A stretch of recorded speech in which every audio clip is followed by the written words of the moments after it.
साईं बाबा का नाम लेकर इसको आगे बढ़ाते हुए, तो 18वें अध्याय के दूसरे भाग में हमने देखा कि श्री कृष्ण भगवान कहते हैं कि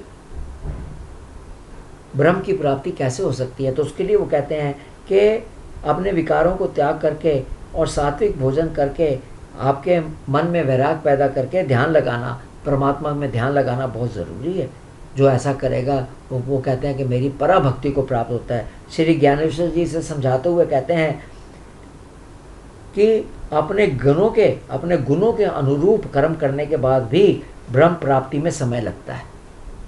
सबसे पहले मैं और तू का भेद मिटाना चाहिए। ये जो अहंकार है, मेरा तेरा है, इसका भेद हटाना है। अहंकार को समाप्त करना पड़ता है और ये पक्का निश्चय हो जाना चाहिए कि ईश्वर के सिवाय जगत में दूसरा कोई नहीं है, अर्थात अद्वैत, एक परमात्मा है, दूसरा कोई नहीं है। इसका अर्थ है सब जगह सबके प्रति प्रेम की भावना होना। इसे ज्ञानेश्वर जी चौथी भक्ति कहते हैं। तो जब हम एक ऐसी भावना अपने में पैदा कर लेते हैं कि परमात्मा के सिवा कुछ नहीं है जगत में, मैं और तू खत्म है, अहंकार खत्म है, तब ये चौथी भक्ति है जब ये हमारे अंदर आ जाता है। इसको ब्रह्म रूप सहज अवस्था भक्ति भी कहते हैं। तब श्री कृष्ण अपने इस भगत के बारे में कहते हैं, पराभक्ति के द्वारा जो जानता है कि श्री कृष्ण किस प्रभाव वाले हैं, किस प्रभाव वाले हैं, तब वह तत्काल मेरे में प्रवेश करता है, अर्थात मुझे प्राप्त करता है। सदा सब कर्मों को करने वाला, अर्थात निषिद्ध कर्मों को भी करने वाला वह भगत जिसको मैं पूर्ण आश्रय हूँ, ऐसा मुझे ही सब कुछ अर्पण कर देने वाला जो भगत है, वह भी मेरी कृपा से विष्णु के अविनाशी पद को प्राप्त करता है।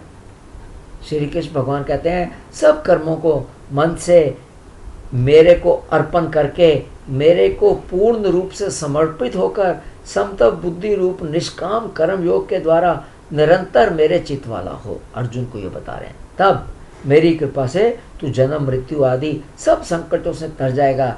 लेकिन अहंकार के कारण अगर तू मेरे वचनों को नहीं सुनेगा तो नष्ट हो जाएगा।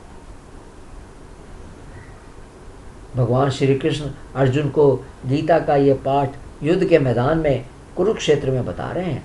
जब कौरव और पांडवों की सेना आमने सामने खड़ी है, तब जब अर्जुन युद्ध से इनकार कर देता है, अब श्री कृष्ण भगवान अर्जुन से कहते हैं, जो कुछ अभी तक बताया उसको बताने के बाद, कि जिस कर्म को अर्थात युद्ध को तुम मोहवश नहीं करना चाहते, उसे तुम अपने स्वभाव से बंधे होने के कारण परवश होकर करोगे। अतः पूरी तरह से परमेश्वर की शरण में जाओ। उस परमात्मा की कृपा से तुम परम शांति और परम धाम को प्राप्त करोगे। इस स्टेज पर आकर, यहां पर आकर श्री कृष्ण कहते हैं, अर्जुन मैंने तुम्हें बहुत गोपनीय ज्ञान बताया है, इस पर अच्छे से विचार करके अब तुम जैसा करना चाहो वैसा करो। तो अब यहाँ पर वो कहते हैं, मैंने जो कुछ बताना था अर्जुन तुम्हें बता दिया है, अब तुम इस पर विचार करो और अगर युद्ध करना चाहते हो तो करो, नहीं करना चाहते तो मत करो, जैसा तुम चाहो वैसा करो। ये सुनकर अर्जुन चुप रहता है। तब श्री कृष्ण कहते हैं कि हे अर्जुन, तू मुझे बहुत प्रिय है, इसलिए तू मुझे फिर से सुन, अर्थात उसको दोबारा से सुना रहे हैं। तू मेरे में मन लगा, अर्थात मेरे में मन को स्थिर कर, मेरा भजन कर, तू मेरे पास ही आएगा। सब धर्मों को छोड़कर और कर्मों का संन्यास कर कर केवल मुझ परमात्मा में ही अनन्य शरण से आ जा। अनन्य शरण से तू परमात्मा में आ जा, मैं तुझे सब पापों से मुक्त कर दूंगा, तू शोक मत कर। भगवान श्री कृष्ण अर्जुन से कहते हैं, यदि तुम वह सब नहीं समझ पाए हो जो मैंने तुम्हें बताया है, तब अपना मन भगवान में स्थिर करो। सब धर्म अधर्म छोड़कर, सब कर्मों का त्याग कर कर अनन्य भाव से मेरी शरण में आ जाओ, मैं तुझे सब पापों से मुक्त कर दूंगा। श्री ज्ञानेश्वर जी समझाते हुए कहते हैं कि हम और भगवान एक हैं, कोई भेद नहीं है। शरीर धारण करने के कारण ये भेद दिखाई देता है, परंतु जब मन भगवान में स्थिर होता है तो ये भेद भी नहीं दिखता। मन को साफ करना है, भगवान की कृपा से ही ये गोपनीय ज्ञान समझ में आता है, लेकिन इसके लिए अनन्य भाव से भगवान की शरण में जाना होगा। भगवान से एक तब ही भगवान की शरण में जाना है, अर्थात भगवान के सिवा और कुछ नहीं है। मैं मेरा का भाव त्यागना है।